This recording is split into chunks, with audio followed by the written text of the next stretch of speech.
क्या जेप्टो का आईपीओ भारत के रिटेल सेक्टर के लिए नया अवसर है या फिर लाखों किराना दुकानदारों के लिए, डिस्ट्रीब्यूटर्स के लिए और छोटे व्यापारियों के लिए खतरे की घंटी? हम ऐसा इसलिए कह रहे हैं क्योंकि देश की सबसे तेजी से बढ़ती क्विक कॉमर्स कंपनियों में से एक यानी जेप्टो के प्रस्तावित आईपीओ ने एक बड़ा विवाद खड़ा कर दिया है। All India consumer products distribution federation ने इसे भारत के रिटेल व्यापार के लिए ब्लैक डे बताते हुए सीधे प्रधानमंत्री कार्यालय यानी पीएमओ, सेबी और सरकार से हस्तक्षेप की मांग कर दी है। संगठन का जो है आरोप है कि घाटे में चल रही कंपनियों को जनता के पैसे से और ताकत देने से बाजार में डिस्काउंट वॉर जो है वो तेज होगी, लाखों किराना स्टोर जो है संकट में पड़ेंगे और करोड़ों लोगों की जो है आजीविका वो प्रभावित हो सकती है। आखिर जेप्टो के आईपीओ को लेकर इतना विरोध क्यों हो रहा है? एआईसीपीडीएफ ने कौन कौन से गंभीर सवाल उठाए हैं और इसका जो है असर छोटे व्यापारियों से लेकर आम निवेशकों तक कैसे पड़ सकता है, पूरी कहानी को जो है प्रवीण सर से समझने की कोशिश करते हैं।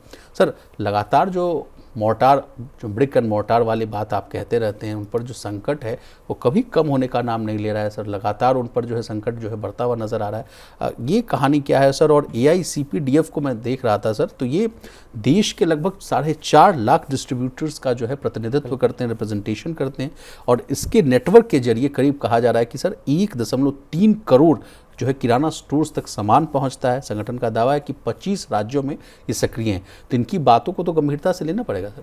नहीं, बिल्कुल। और देखिए, सबसे महत्वपूर्ण बात यह है कि ऐसा संभवतः हम लोग पहली बार देख रहे हैं जब किसी आईपीओ को लेके इस तरह का विरोध आ रहा है किसी एक संगठन के द्वारा कि साहब इस आईपीओ को आप रोक दें, इस आईपीओ को ना आने दें। और उसमें न केवल जो ट्रेड से जुड़े लोग हैं, किराना दुकानें हैं, डिस्ट्रीब्यूटर्स हैं, उससे एसोसिएटेड जो जॉब्स हैं, उनकी बात की गई है, बल्कि ये भी कहा गया है कि इस तरह के आईपीओ का आना रिटेल इन्वेस्टर्स के लिए भी नुकसानदायक है और उनके हित के लिए इस आईपीओ को रोक दिया जाना चाहिए।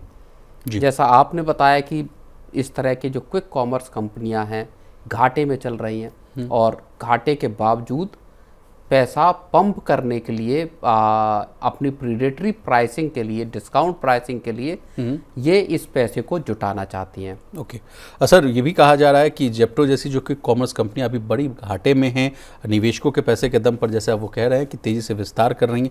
अगर आईपीओ के जरिए हज़ारों करोड़ रुपए जुटा लिए गए तो कंपनी और ज़्यादा डिस्काउंट देकर बाजार में जो है कंपटीशन बढ़ा सकती है और इससे कहा जा रहा है कि इन लोगों पर दबाव पड़ेगा और भारत के कहा जा रहा है कि रिटेल बाजार पर, छोटे व्यापारियों पर, एमएसएमई पर जो है दिक्कत जो है वो ज़्यादा हो सकती है। और किराना दुकानों के लिए खतरा इसलिए बताया जा रहा है कि कहा जा रहा है कि लाखों किराना दुकान बंद हो सकती हैं, छोटे रिटेल कारोबार खत्म हो जाएंगे, डिस्ट्रीब्यूटर्स और होलसेल व्यापारियों की जो है आय यानी इनकम वो प्रभावित हो जाएगी, बाजार कुछ बड़ी कंपनियों के हाथों में सिमट सकती है, भविष्य में जो है कंपटीशन जो है वो बहुत कम हो जाएगा। ग्राहकों के पास अभी लग रहा है कि बहुत अच्छा विकल्प है, लेकिन बाद में ये विकल्प का ऑप्शन जो है वो भी सीमित हो जाएगा सर।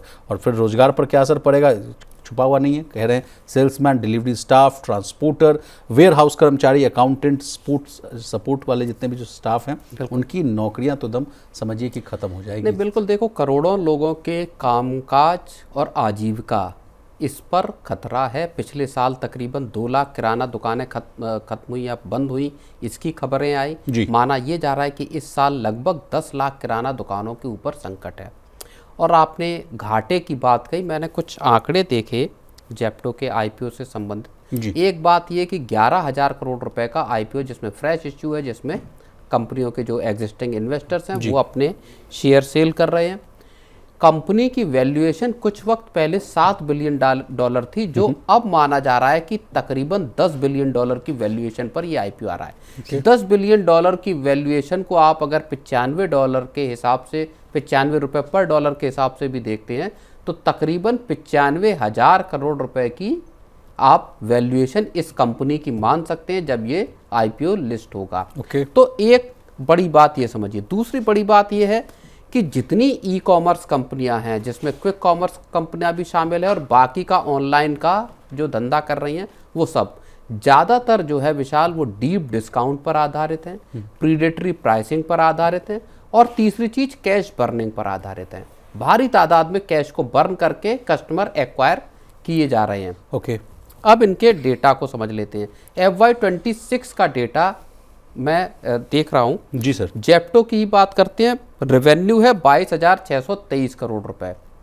इसमें ग्रोथ कितनी हुई है ईयर ऑन ईयर? 103%, यानी एक साल पहले तकरीबन 11,000 करोड़ का रेवेन्यू था, अगले साल FY26 में 22,000 करोड़ रुपए हो गया। लेकिन नेट लॉस कितना है? 5,905। हाँ, 5,000 करोड़ से ज्यादा का नेट लॉस इसका है। दूसरी इसी सेक्टर की कंपनी है आपकी ब्लिंकिट, जो क्विक कॉमर्स दे रही है, आपकी फटाक से घर पे सामान ला रही है। रेवेन्यू है 37,800 करोड़ रुपए के आसपास, 625% की एनुअल ग्रोथ है एक साल के, 6 गुना रेवेन्यू बढ़ा है। नेट लॉस है 277 करोड़ रुपए का। अच्छा, इसका लॉस थोड़ा कम है। लॉस थोड़ा कम है। ब्लिंकिट का मॉडल और ब्लिंकिट के पिछले 2 क्वार्टर में ये माना जाता है कि उनको एबिटा प्रॉफिट में कंपनी रही है। तो लेकिन लॉस में ये भी है, 38,000 करोड़ रुपए का तकरीबन आपका रेवेन्यू है, लेकिन आपको उसमें भी लॉस है। इंस्टामार्ट की बात कर लीजिए, 3859 करोड़ रुपए का सिर्फ और सिर्फ आपका रेवेन्यू है। जो स्विगी इंस्टामार्ट है, 81% की ग्रोथ है सालाना ईयर ऑन ईयर, और 3511 करोड़ रुपए का लॉस है। 3800 करोड़ का रेवेन्यू है, 3511 करोड़ रुपए का लॉस है। ये हाल केवल इन 3, चूंकि जेप्टो का IPO आने वाला, लेकिन ब्लिंकिट और स्विगी दोनों लिस्टेड हैं ऑलरेडी। लेकिन आप फ्लिपकार्ट को देख लीजिए, आप अमेजोन को देख लीजिए, इनका हाल तकरीबन सबका एक जैसा है, जहां हैवीली कैश बर्निंग के मॉडल पर विशाल ये इसीलिए सर, इसीलिए AICPDF की जो है 8 प्रमुख मांगे हैं, उनको हम समझ लेते हैं। कहा जा रहा है कि जब तक स्वतंत्र जांच पूरी ना हो जाए, IPO प्रक्रिया पर जो है तुरंत रोक लगानी चाहिए। कहा जा रहा है क्विक कॉमर्स का जो है पारंपरिक व्यापार जो है उस पर जो है असर पड़ रहा है, इसलिए राष्ट्रीय स्तर पर जो है इसका अध्ययन हो। कहा जा रहा है कि डीप डिस्काउंटिंग, जैसा कि आपने कहा, उसकी जांच हो। कहीं कहा जा रहा है कहीं लागत से कम कीमत पर तो बिक्री नहीं हो रही है, ये भी जांच करने की विषय की बात है। फिर कहा जा रहा है कि बाजार में निष्पक्ष जो है वो प्रतिस्पर्धा की जो है समीक्षा होनी चाहिए, जिस तरह से कंपटीशन हो, कहीं कुछ कंपनियों का दबदबा तो नहीं बन रहा है, ये भी देखने की बात कही जा रही है। कहा जा रहा है घाटे वाली कंपनियों के IPO के लिए विशेष नियम लाया जाए, जैसा कि सर ने कहा कि 2 कंपनियां तो ऑलरेडी बाजार में लिस्टेड हैं, तो ऐसे करके कुछ नियम बनाया जाए कि घाटे वाली कंपनियां क्यों आ रही हैं, कैसे आ रही हैं, उनका क्या बिजनेस प्रोस्पेक्टिव होगा, ये भी समझने की जरूरत है। देखिए, इस पूरी जो कहानी है क्विक कॉमर्स की और ऑनलाइन कॉमर्स की, इस पूरी कहानी में जो आपके आस पड़ोस का किराना दुकानदार है, जिनकी तादाद करोड़ों में है, और अभी भी डिस्ट्रीब्यूटर्स और के जरिए किराना दुकानों पर पहुंचने वाला सामान और उसकी बिक्री को अगर आप देखेंगे, तो तकरीबन 92% के आसपास बिक्री अभी भी इसी चैनल से है। तो एक अच्छी बात यह है कि अभी भी बाजार का ज़्यादातर हिस्सा जो है वो इस पूरे जो पारंपरिक मॉडल है कि कंपनी से डिस्ट्रीब्यूटर, डिस्ट्रीब्यूटर से फिर आपका किराना दुकानों तक पहुंच रहा है। लेकिन इस पूरी जंग में ये जो छोटे किराना दुकानदार हैं, ये डिसएडवांटेज में हैं। ये इनकी हैसियत दरअसल है नहीं कि ये इतनी बड़ी कंपनियों से मुकाबला कर लें। जो AICPDF है वो भी ये बात कह रही कि साहब जो 11,000 करोड़ रुपए जुटाए जा रहे हैं, ये सीधे सीधे प्रीडेटरी प्राइसिंग में इस्तेमाल किए जाएंगे। आप 11,000 करोड़ रुपए जुटाकर कंज्यूमर्स को डिस्काउंट देंगे, और अधिक डिस्काउंट, और ज़्यादा डिस्काउंट देंगे, और जिसके जरिए जो छोटा किराना दुकानदार है वो इस रकम के सामने, जहाँ पर विदेश की भी फंडिंग है, जहाँ दुनिया के अलग अलग राउंड में जो फंडिंग होती है, उसके सामने उनका टिकना नामुमकिन हो जाएगा। तो ये एक बहुत बड़ा व्यापक कंसर्न है, जिसके दायरे में दरअसल करोड़ों किराना दुकानदार और लाखों डिस्ट्रीब्यूटर। एक लास्ट सवाल मैं आपसे पूछना चाहूँगा सर कि what is the way forward? किराना दुकानदार करे तो करें क्या? अपनी आजीविका चलाने के लिए, रोजगार नहीं था तब तो बेचारे वो अपने घर में, मैंने कई लोगों को देखा अपने घर के ही नीचे भाई वो टीन सेट बना के अपना दुकान लगाते थे कि भाई चलो भाई अपना रोज़गार चलेगा। रोज़गार है नहीं, दुकान खोला, दुकान भी चल नहीं रहा है। ऐसे माहौल में क्या किया जाए सर? क्या ऑप्शंस उनके पास जो है बच रहे हैं? नहीं, देखिए, अब यहाँ एक रोल जो कंपटीशन कमीशन ऑफ इंडिया का है, CCI का, उनका रोल महत्वपूर्ण हो जाता है। हो सकता है सरकार भी इस मामले में कान दे, लेकिन चूंकि जब आप फ्री मार्केट की बात करते हैं तो फ्री मार्केट में आप किसी तरह की इस तरह की पाबंदियां नहीं लगा सकते कि हम किसी कंपनी के IPO को रोक दें। और हमने पहले भी देखा है कई कंपनियां इस तरह की, चाहे वो फिनटेक हो या दूसरे, जो लॉस में थे लेकिन IPO लेकर आए, IPO सब्सक्राइब भी हुए।